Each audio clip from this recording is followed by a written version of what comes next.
Oh là là, il m'éclate parce que ça, on l'a dit il y a très très longtemps. Pour les gars qui sont là depuis longtemps, on l'avait dit. On lui avait dit, je vous avais dit, les gars, imaginez les gens qu'on appelle les dieux aujourd'hui sont des démons quand on voyait les transformations avec Sabo et tout, là, quand on voyait les toutes premières transformations. Et je vous ai dit, imaginez les 10, c'est des dieux parce que par exemple. Comment il s'appelle, Luffy, lui, a le pouvoir d'un dieu, tu vois, le pouvoir de Nika. Donc, en fait, les gens qu'on prend pour des dieux seraient des démons, et les gens qu'on prend pour des démons, tu vois, les ennemis des dieux, et ben en fait, c'est des dieux. Ouais, c'est des dieux. Ce serait marrant en vrai. En toute sincérité, Ah, mais c'est pas Sam Nino qui m'avait parlé de ça. La théorie du fait que Saturne n'a pas parlé depuis un moment, depuis qu'il s'est transformé. Du coup, potentiellement, ce serait une version brute, un petit peu de démon, tu vois, et qui serait pas lui-même, quoi. Et que ce serait un vrai démon qui, ok. Ça aurait pu être pas mal, mais malheureusement, on l'a vu parler. Et ça ferait référence aussi, rappelez-vous, à Chopper, qui lui aussi, à Ines Lobby, avait perdu totalement le contrôle de son fruit et que son fruit était beaucoup trop puissant pour lui et que lui avait perdu toute conscience. Par contre, moi, j'aimerais avoir votre avis, les gars, d'après vous. euh, c'est vraiment ce qui va se passer pour vous au niveau des transformations des fruits du démon. Pour vous, il y aura que des yokai japonais.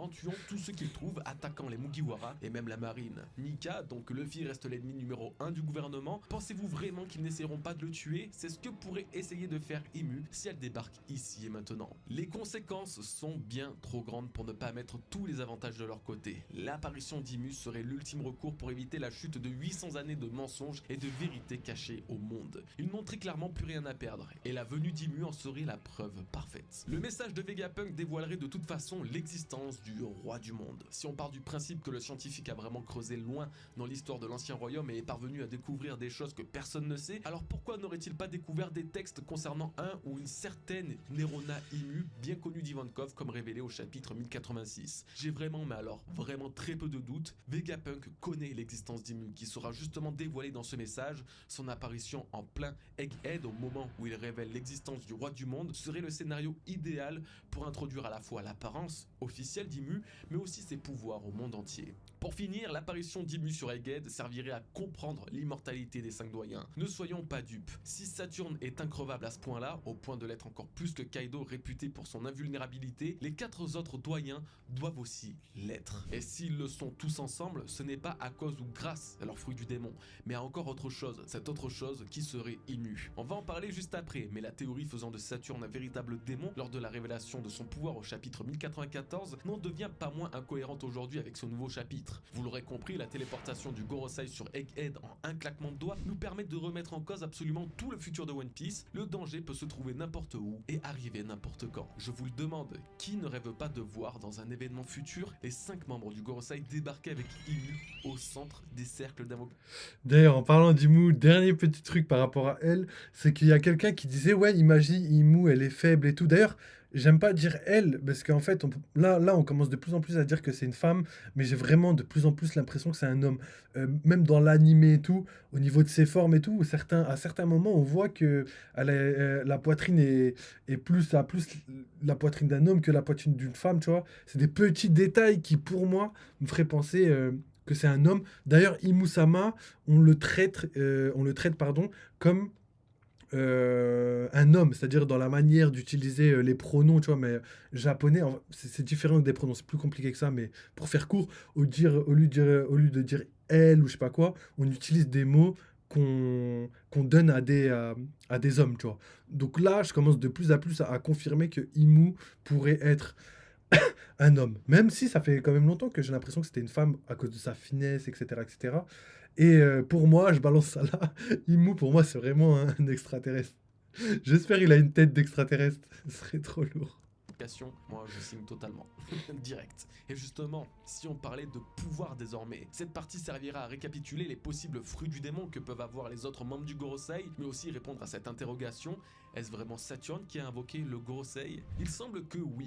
Pourtant, un problème apparaît. Si ce dernier possède vraiment un Zoan mythique du Uchioni, le yokai japonais auquel il est totalement inspiré, il n'est pas censé posséder ce style de pouvoir. Cette invocation est encore à part des pouvoirs de son fou du démon, tout simplement car ça serait un pouvoir propre à chaque membre du Gorosei qui serait l'incarnation de véritables démons. Pourquoi? Eh bien parce qu'en temps normal, seuls les démons sont invoqués avec les pentagrammes. Finalement, quand on a des fruits du démon, des Ashura qui sont des démons, des représentations démoniaques de la mort ou encore des personnes possédées par des démons, on peut très aisément se dire que oui, Oda a toutes les raisons d'introduire de vrais démons qui ont une place si importante dans le lore de son histoire. Qui d'autre que le Gorosei pour les représenter, eux qui portent pourtant le titre de Dieu. Pour ce qui...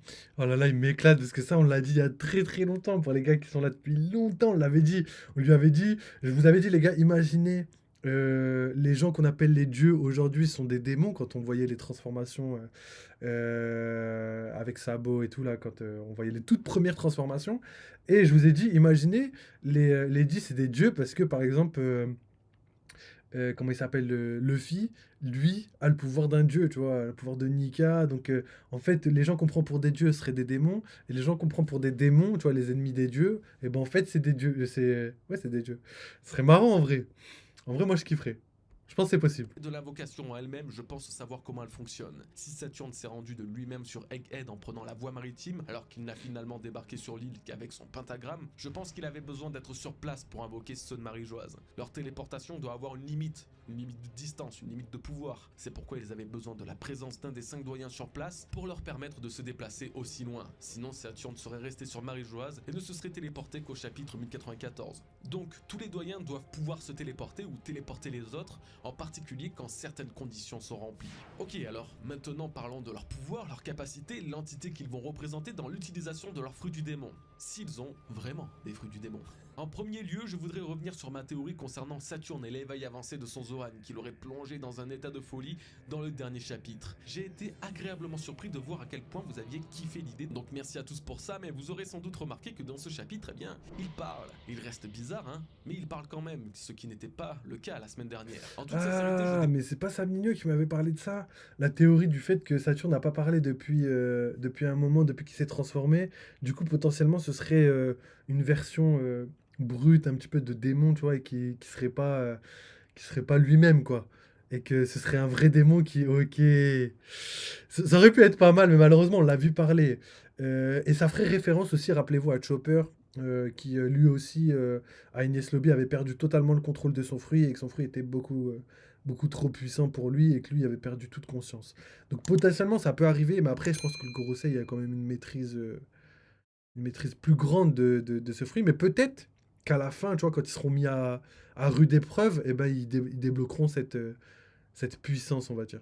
ne mord toujours pas de l'idée que c'est un éveil avancé, que nous avons là une forme encore différente et que ça aura un intérêt dans le futur, pour les antagonistes, mais aussi pour Luffy qui se verra obtenir une sorte de nouvelle forme en Gear 5. On verra, je pose ma pièce dessus au cas où. Pour le moment, on en est aux portes d'une autre révélation, comme je disais, et c'est celle de l'apparence des 4 autres doyens dans leur forme démoniaque. Rappelez-vous, quand Saturne a débarqué au chapitre 1094, il était déjà en forme animale hybride, donc tout porte à croire qu'au prochain chapitre, les autres membres du Gorosei arboreront l'apparence terrifiante et démoniaque. Il a vraiment dit pareil que nous. Aperçu sur Marie-Joise face à Sabo.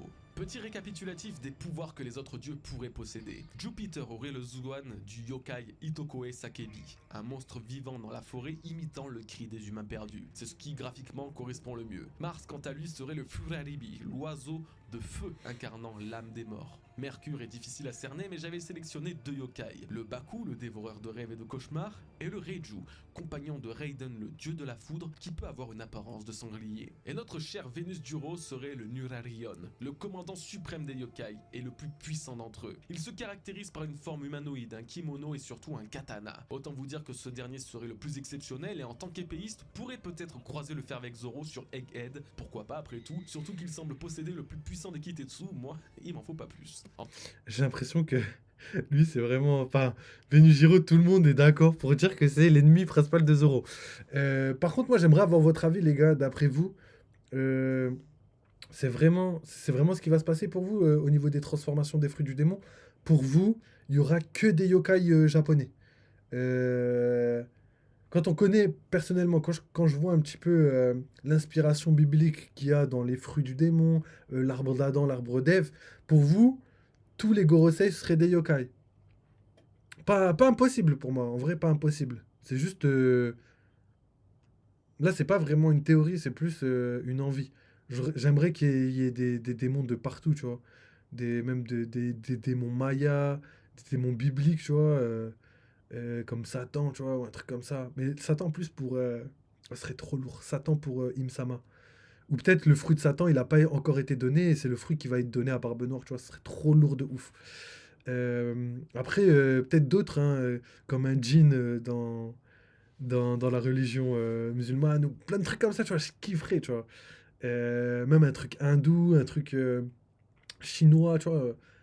Même Maya, ouais, j'ai déjà dit Maya. Mais j'aimerais bien, j'aimerais bien. En tout cas, typical One Piece, hein, la semaine dernière on attendait de découvrir la vérité sur le siècle oublié, maintenant le prochain chapitre sera sûrement celui qui dévoilera l'apparence de tout le Gorosei. C'est fou cette vie. Très concrètement, c'est l'un des moments les plus Il y a critiques grave de moyen en One Piece, plus. à n'en pas douter, et je crois que vous ne réalisez pas ce qui nous attend dans les prochains chapitres, alors voici quelques théories. Nous risquons d'en savoir plus sur Nika, puisqu'il affronte ses ennemis antiques. Rien que Saturne, lorsqu'il a vu de ses yeux pour la première fois, a tout de suite eu une pensée pour le dieu du soleil. Et si le Gorosei était autrefois des alliés de Nika? Après tout, Nika est le Oh là là soleil. là là, mais c'est pas possible. Wesh, j'ai l'impression que tout ce qu'on dit, ils vont le dire, tu vois, les youtubeurs.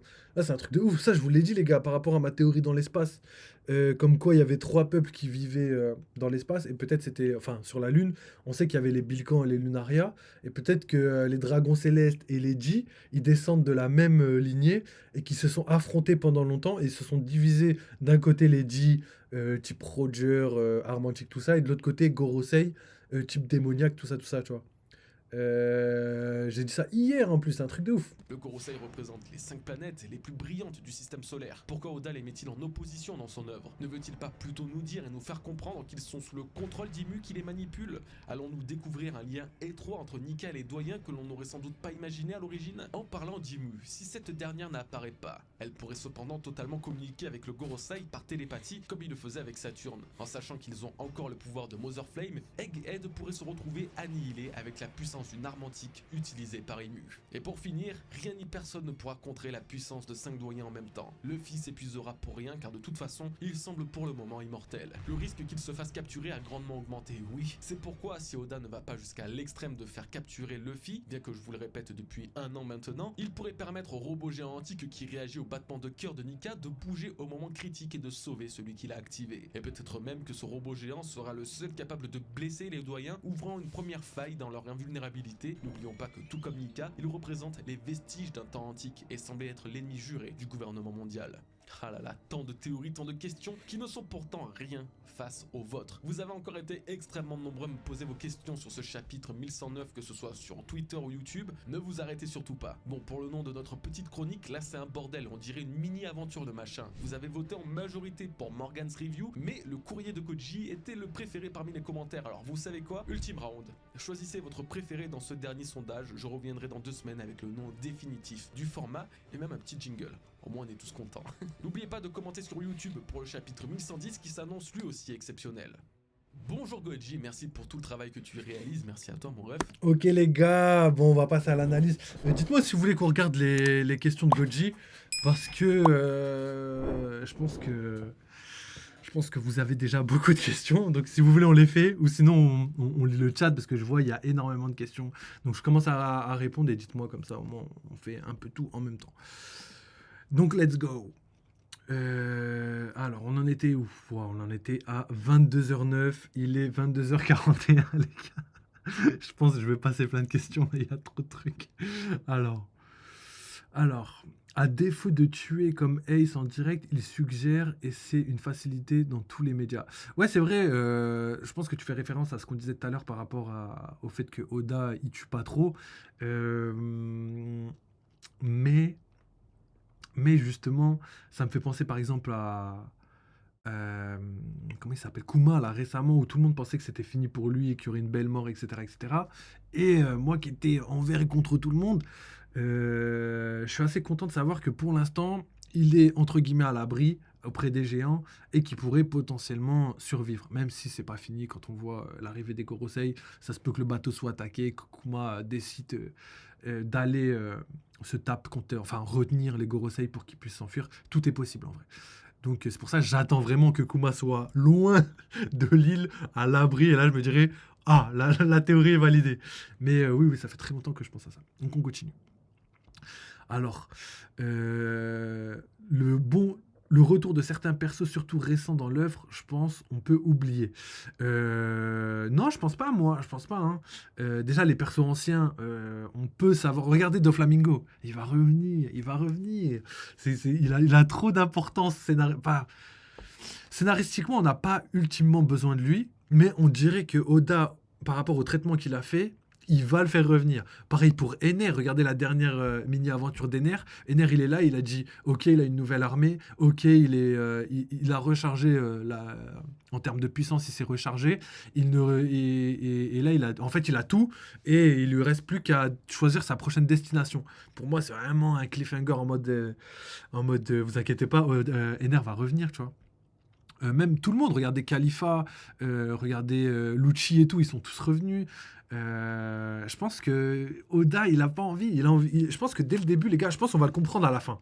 À la fin du manga, on va tous comprendre et on va se dire, ah, en fait, Oda, il avait tout prévu pour ce moment-là, tu vois. Ça, on va le comprendre qu'à la fin. Mais en tout cas, Oda, depuis le début de l'œuvre, il tue personne parce qu'il a décidé de faire venir tout le monde à la fin du manga pour la Grande Guerre, mais pas que, potentiellement pas que. Peut-être aussi pour le grand festin, pour le rêve de Luffy, on sait pas, tu vois. Il y a beaucoup d'interrogations sur ça, on peut tout imaginer en vrai. On continue. Oda, il est en Gear 5, ça je valide fort.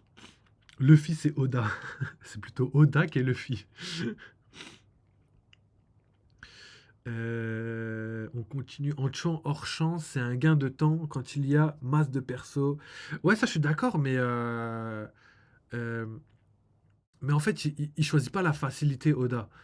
On le voit par rapport à plein de trucs, tu vois. On sait que par exemple, hors champ, c'est valable que pour les personnes qui sont bas de gamme. On verra jamais Dragon ou un Mugiwara ou même. Il y avait qui Sabo, tu vois, quand Sabo était mort, il y a beaucoup de gens, même moi j'étais choqué, mais il y a beaucoup de gens qui croyaient vraiment que Sabo était mort, c'était fini, il a été tué, regardez Loulousia, machin chose et tout, impossible qu'il s'en sorte et tout. C'est vrai que s'il était sur l'île, ça aurait été difficile pour lui. Mais non, il aurait trouvé un moyen avec son fruit du démon, il se serait envolé, je sais pas, mais c'est vrai que c'est un gain de temps, mais Oda le fait pas parce qu'il tue jamais quelqu'un d'important scénaristiquement hors champ. Je veux dire, regardez même Izo, je crois que c'est comme ça qu'il s'appelle, le commandant de Barbe Blanche là, qui était à Wano. Il est mort, mais il est mort à, pas hors champ. C'est juste que la mort a été. En fait, on savait pas qu'il était mort. Tu vois, il s'est pris des index guns de Ma, je crois, il s'appelle comme ça, du CP0 là. Et il est mort, et en fait, on savait pas, on pensait qu'il allait survivre, mais non. Plein de trucs comme ça. Donc je pense pas qu'Oda choisisse la facilité, malgré le fait qu'il veut speeder, etc., etc., tu vois. C'est rare qu'il tue hors champ, tu vois. Même si ça arrive, évidemment. En tout cas, pour les personnes bas de gamme, on va dire. Alors, une alliance Yonko, c'est sûr que le gouvernement ne peut rien faire, c'est logique, c'est deux gros équipages, ça lie pour semer le chaos, c'est chaud. Ouais, c'est vrai, c'est vrai. Deux gros équipages Yonko, ouais, mais regarde. Mais le problème, c'est qu'à la fin, il y aura beaucoup plus que deux équipages Yonko qui vont s'affronter pour le One Piece. Donc c'est ça, si tu prends juste Shanks, Luffy et Dragon, ça fait plus de deux équipages Yonko, donc le gouvernement mondial n'a pas le choix d'être plus fort que ça. En tout cas, suffisamment résistant pour contrer ça. Surtout qu'il n'y aura pas que ça, les gars. Je vous le dis, il n'y aura pas que ça, sûr et certain. Pareil, les gars, bonne soirée à vous. Nous, on se retrouve très vite. De toute façon, là, je refais un live tout à l'heure. Si vous voulez discuter, on parlera en même temps que je joue. On parlera de One Piece si vous avez envie. Et je vais manger parce que j'ai faim. Donc voilà, les gars, comme l'a dit, comme grâce à son acquis de l'observation, Sam Nino a prédit tout à l'heure que j'allais dire cette phrase. Mais vous le savez très bien, beaucoup de contenu qui arrive. N'hésitez pas à follow, n'hésitez pas à donner de la force. Et n'oubliez pas, vive One Piece, vive les jeux vidéo. Et à très bon. Allez, ciao les mecs.